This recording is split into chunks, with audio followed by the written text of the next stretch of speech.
Good morning student. आज हम पढ़ रहे हैं क्लास 12 के अकाउंट्स में चैप्टर नंबर 6 साझेदारी फर्मों का विघटन या समापन। और हमारा आज का टॉपिक है फर्म के विघटन या समापन की विधियां, यानी वो कौन कौन सी विधियां होती हैं जिनमें किसी भी साझेदारी फर्म का विघटन हो सकता है या उसको समाप्त या उसको बंद किया जा सकता है। तो हम पहले स्टार्ट करते हैं इसके पॉइंट से कि समापन या विघटन के कौन कौन से पॉइंट हैं, और उसके बाद हम पढ़ेंगे इसकी डिटेल। तो स्टार्ट करते हैं। साझेदारी फर्म के विघटन या समापन की प्रमुख विधियां निम्नलिखित हैं। नंबर 1, समझौते द्वारा समापन, अधिनियम की धारा 40। नंबर 2, अनिवार्य समापन, अधिनियम की धारा 41। नंबर 3, संयोग द्वारा समापन, अधिनियम की धारा 42। नंबर 4, सूचना द्वारा समापन, अधिनियम की धारा 43। और नंबर 5, न्यायालय द्वारा समापन, अधिनियम की धारा 44। तो ये 5 विधियां हैं जिनके अंतर्गत किसी भी साझेदारी फर्म का समापन या विघटन होता है। तो हम आइए इन पांचों पॉइंट को एक एक करके समझने का प्रयास करते हैं। तो पहला है समझौते द्वारा समापन। भारतीय साझेदारी अधिनियम की धारा 40 के अनुसार जिस प्रकार साझेदारी का जन्म ठहराव द्वारा होता है, उसी प्रकार यदि सभी साझेदार चाहे तो आपस में समझौता करके फर्म का समापन कर सकते हैं। तो जैसा आप सभी लोग जानते हैं कि साझेदारी का जो जन्म होता है, साझेदारी का जो निर्माण होता है, वह अनुबंध से होता है, यानी उनके बीच में आपसी समझौते से होता है, सल्लेख से होता है। तो ठीक इसी प्रकार यदि सभी साझेदार आपस में सहमत हों तो वह अपनी आपसी सहमति से साझेदारी फर्म को बंद कर सकते हैं, उसका समापन कर सकते हैं। और इस तरह से जो समापन होता है उसे समझौते द्वारा समापन कहा जाता है। दूसरा है अनिवार्य समापन। फर्म का अनिवार्य समापन निम्नलिखित परिस्थितियों में होता है। फर्म के सभी साझेदार अथवा एक को छोड़कर अन्य सभी साझेदार दिवालिया घोषित हो जाए। नंबर 2, फर्म का व्यवसाय किसी घटना के घटित होने पर अवैधानिक घोषित हो जाने से फर्म का समापन हो जाता है। नंबर 3, किसी घटना के घटित होने पर साझेदारी अवैधानिक घोषित हो जाए। तो जो अनिवार्य समापन है उसमें भारतीय साझेदारी अधिनियम की धारा 41 के अनुसार जब निम्नलिखित परिस्थितियां उत्पन्न होती हैं तब उस दशा में जो साझेदारी फर्म है उसका अनिवार्य रूप से समापन हो जाता है, कंपलसरी डिसॉल्यूशन हो जाता है। तो उसमें जो पहला है वो है फर्म के सभी साझेदार अथवा एक को छोड़कर अन्य सभी साझेदार दिवालिया घोषित हो जाए।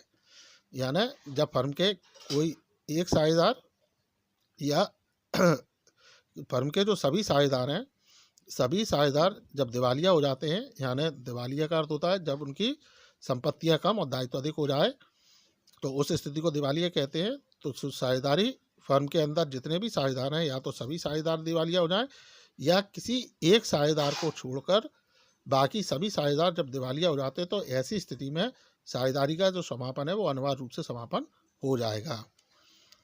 इसी में दूसरी कंडीशन है फर्म का व्यवसाय किसी घटना के घटित होने पर अवैधानिक घोषित हो जाने से फर्म का समापन हो जाता है।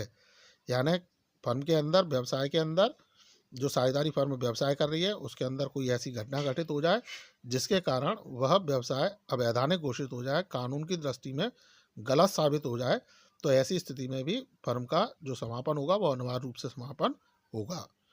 तीसरा, किसी घटना के घटित होने पर साझेदारी अवैधानिक घोषित हो जाए, या कोई ऐसी घटना घट गई जिसके कारण जो पार्टनरशिप है, हमारी जो साझेदारी सल्लेख है, साझेदारी समझौता है, वो कानून की दृष्टि में गलत साबित हो जाए, तो उस कंडीशन में भी जो फर्म का समापन होता है वह अनिवार्य समापन होगा, या उसको हम अनिवार्य समापन की श्रेणी में रखेंगे। तीसरा है संयोग द्वारा समापन।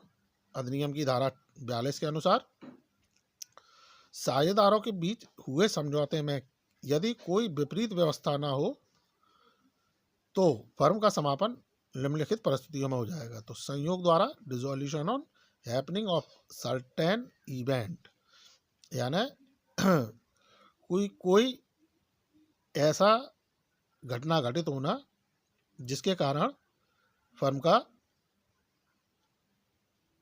समापन हो जाता है। यानी समझौता तो है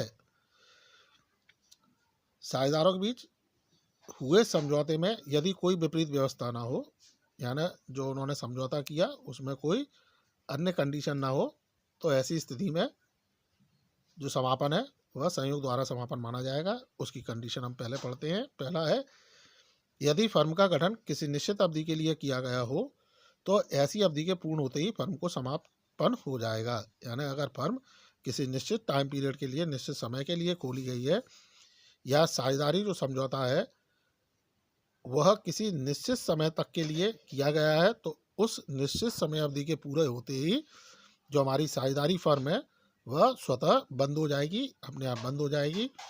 तो इस तरह का जो समापन है वो संयोग द्वारा समापन माना जाएगा।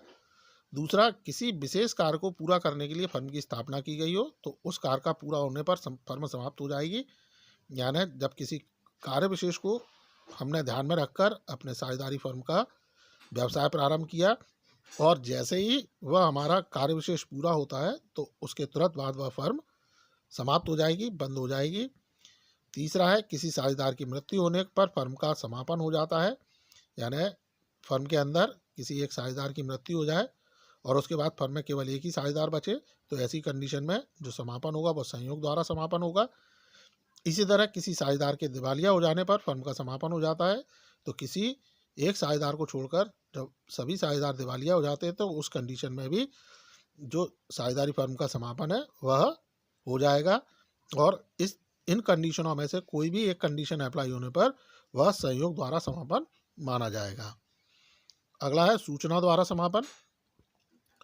यदि सूचना द्वारा समापन, डिसॉल्यूशन बाय नोटिस, अधिनियम की धारा 43 के अनुसार यदि साझेदारी ऐच्छिक है और कोई भी साझेदार लिखित रूप से फर्म को भंग करने की सूचना अन्य साझेदारों को दे तो फर्म का समापन हो जाएगा।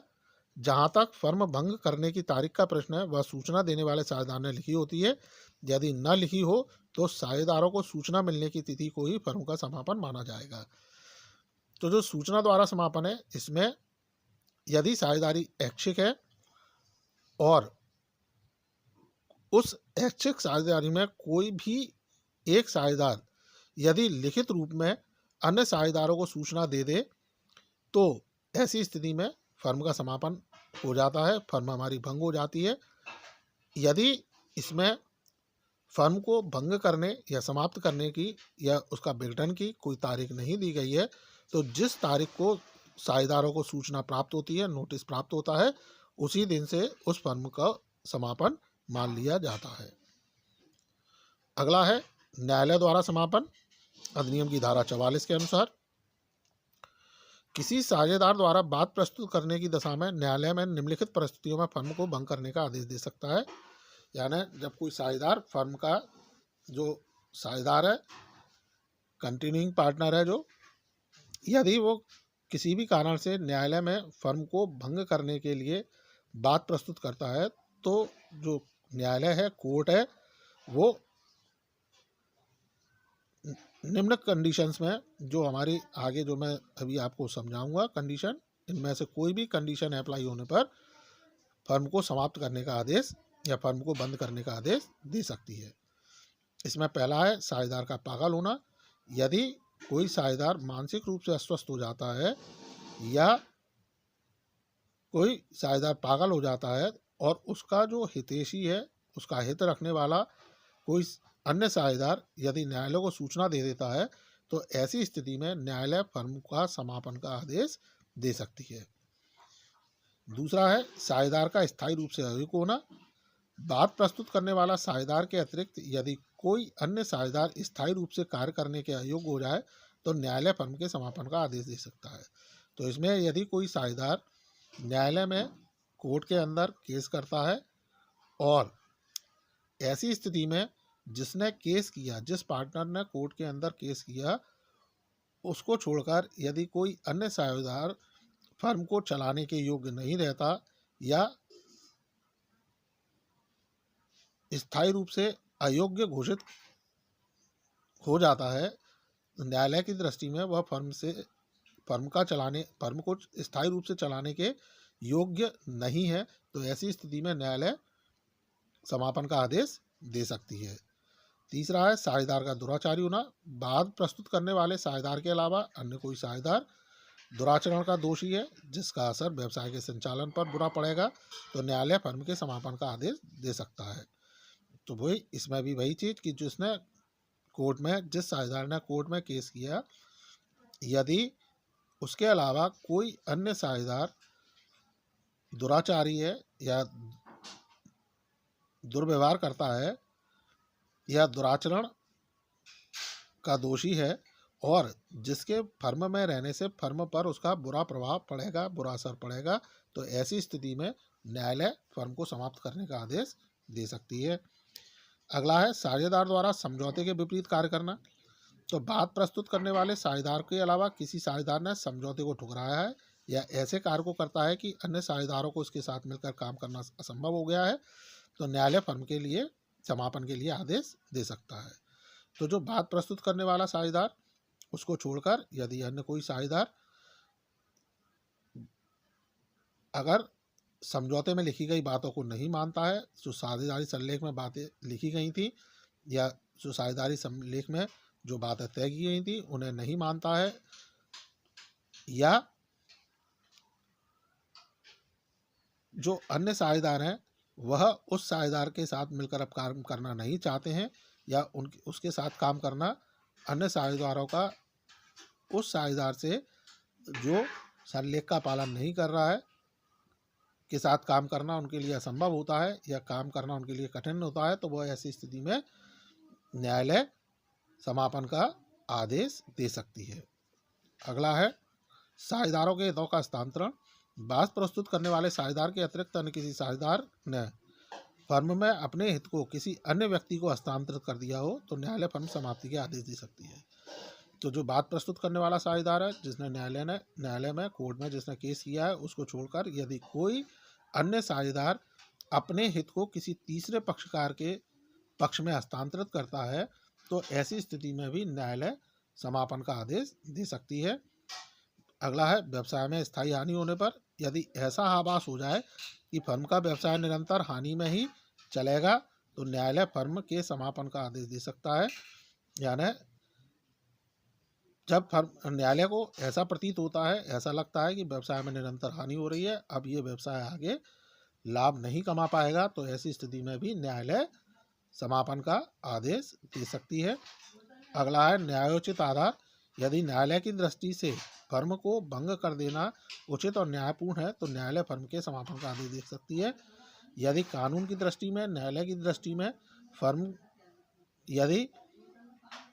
फर्म को यदि बंद करना, यदि उसको समाप्त करना न्यायालय को लगता है उचित है, सही है, न्यायपूर्ण है, तो ऐसी स्थिति में वो फर्म के समापन का आदेश दे सकते हैं। सो स्टूडेंट, ये थे फर्म के विघटन या समापन की विधियाँ जो आपको समझ में आए होंगे। इनसे संबंधित यदि कोई डाउट्स या क्वेरीज हैं तो आप संपर्क कर पूछ सकते हैं। So thank you.